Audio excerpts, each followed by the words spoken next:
Pensez-vous que vous serez capable de convaincre des milliers de personnes que l'apocalypse arrive? Grâce à ça. Bienvenue au petit guide de survie post-apo. Si vous l'ignoriez, j'adore le post-apo.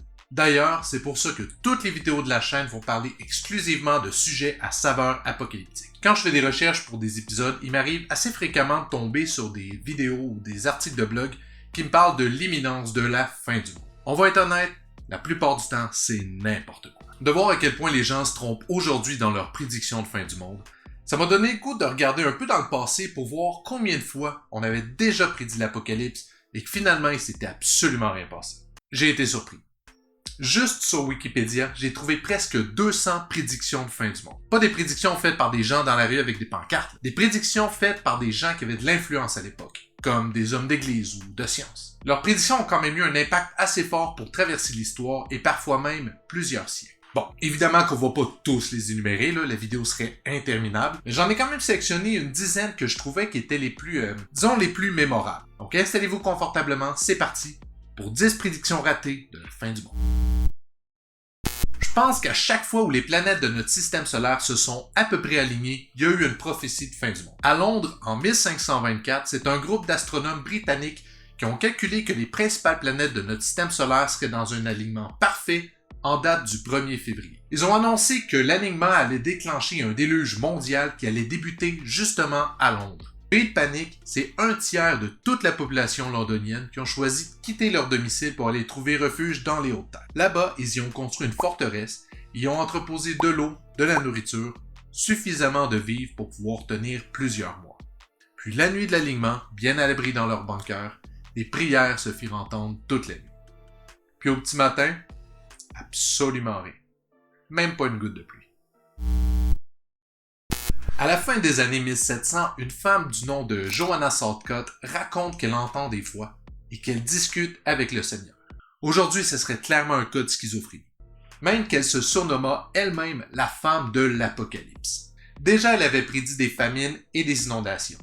Mais c'est vraiment lorsqu'elle annonça à l'avance la mort d'un évêque qu'elle commença vraiment à attirer l'attention. À l'âge de 64 ans, Joanna annonce qu'elle est enceinte, mais toujours vierge. Et pas enceinte de n'importe qui puisqu'elle serait enceinte du nouveau Messie. Et selon la Bible, le retour du Messie marque le début de l'Apocalypse. Pour l'occasion, c'est plus de 100 000 fidèles qui lui offrirent des cadeaux en l'honneur de l'enfant. 100 000 fidèles qui furent bien déçus quand, quelques mois plus tard, Joanna décéda, et que l'autopsie ne révéla aucune trace de fœtus, ni même de grossesse. Au début des années 1800, dans la petite ville de Leeds en Angleterre, une poule se mit à pondre des œufs sur lesquels on pouvait lire un message assez inquiétant. Rapidement, les villageois se mirent à croire que la poule avait une sorte de pouvoir prophétique, puisque chacun des œufs qu'elle pondait était engravé des mots « Le Christ arrive ».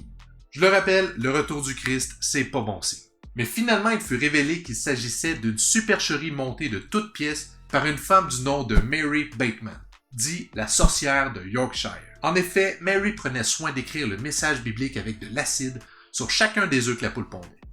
Tout ça avant de les lui réinsérer manuellement. Ouch! Beaucoup ont essayé de prédire le retour du Messie, et pour cause, son retour signifierait le début de l'Apocalypse. En étudiant scrupuleusement chacun des versets de la Bible, le pasteur baptiste William Miller a calculé que le retour du Messie se ferait pour le 21 mars 1844. Il devait quand même avoir de solides arguments puisque c'est 50 000 fidèles qui ont donné tout ce qu'ils possédaient en prévision de la fin du monde. Ce qu'ils auraient peut-être pas dû faire puisque le 21 mars fut une journée tout à fait banale. Ensuite, Miller se ravisa et expliqua qu'il avait fait une petite erreur de calcul, puis déplaça l'Apocalypse pour le mois d'avril, puis encore une fois pour le mois d'octobre. Le 22 octobre deviendra d'ailleurs connu comme la journée de la grande déception. Face à l'absence du Christ cette journée-là, plusieurs des fidèles de Miller ont alors complètement perdu foi, alors que d'autres se sont plutôt rassemblés pour former ce qu'on appelle aujourd'hui le mouvement adventiste, restant convaincus que Jésus reviendra un jour. On sait juste pas lequel. En 1881, une analyse spectroscopique de la queue des comètes a révélé qu'elle était composée de gaz cyanogènes mortels. Presque 30 ans plus tard, un astronome français du nom de Camille Flammarion annonce que la comète de Halley va passer tout près de la Terre et que, je cite, « En traversant sa queue, la Terre sera imprégnée de gaz toxiques qui vont possiblement étouffer toute vie sur Terre. » Des mots qui, vous vous en doutez bien, auront vite fait le tour des gros titres de journaux. Profitant de la panique générée par les médias, certains ont fait des affaires d'or en vendant des masques à gaz et autres équipements de protection. Alors que d'autres ont eu la très brillante et surtout très frauduleuse idée de vendre des pilules anti-comètes sous le slogan « Un élixir pour vous protéger de la colère des cieux ». Charles Manson était convaincu qu'il faisait partie d'une sorte de plan divin. Il croyait que les meurtres de Sharon Tate et de Leno et Rosemary LaBianca qu'il commettrait en août 69 allaient déclencher ce qu'il appelait le Helter Skelter, une sorte de guerre apocalyptique raciste entre les Blancs et les Noirs. Il avait d'ailleurs eu cette révélation en écoutant l'album blanc des Beatles. Et contrairement à ce qu'on pourrait croire, c'est pas parce qu'il écoutait en boucle l'album des Beatles qu'il s'est mis à suivre ce qu'il interprétait des chansons. Non, c'était plutôt l'inverse. Il était convaincu que les Beatles avaient puisé dans sa tête la vérité et que toutes les chansons de l'album racontaient ce que lui pensait depuis des années. Nuance. D'ailleurs, il interprétait les paroles de la chanson Helter Skelter comme disant que les Noirs allaient s'élever alors que les Blancs allaient descendre. Mais au final, la chanson parlait simplement d'une attraction de fête foraine de type glissade.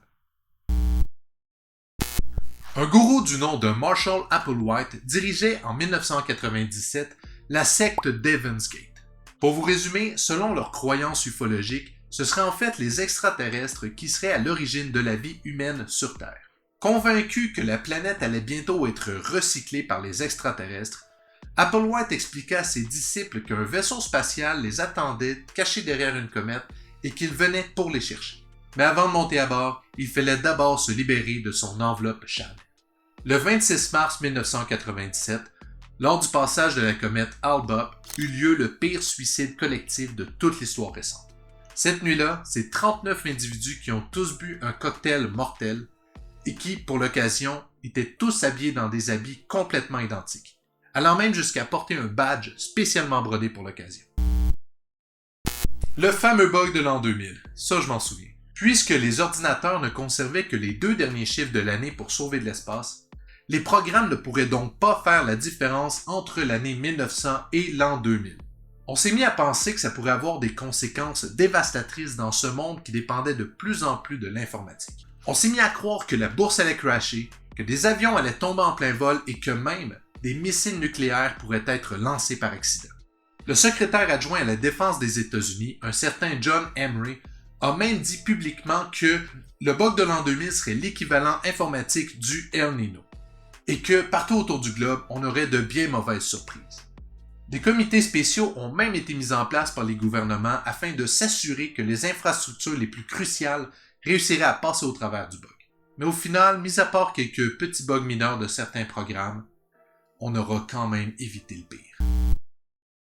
Les prédictions apocalyptiques remontent au fait que, selon certaines interprétations de textes et calendriers mayas, la fin du monde arriverait à la fin du 13e Bactin, qui doit d'ailleurs se produire le 21 décembre 2012. Ensuite, l'idée que 2012 présageait la fin de l'humanité a vite fait boule de neige et est devenue un sujet populaire dans les médias, sur Internet et surtout sur YouTube.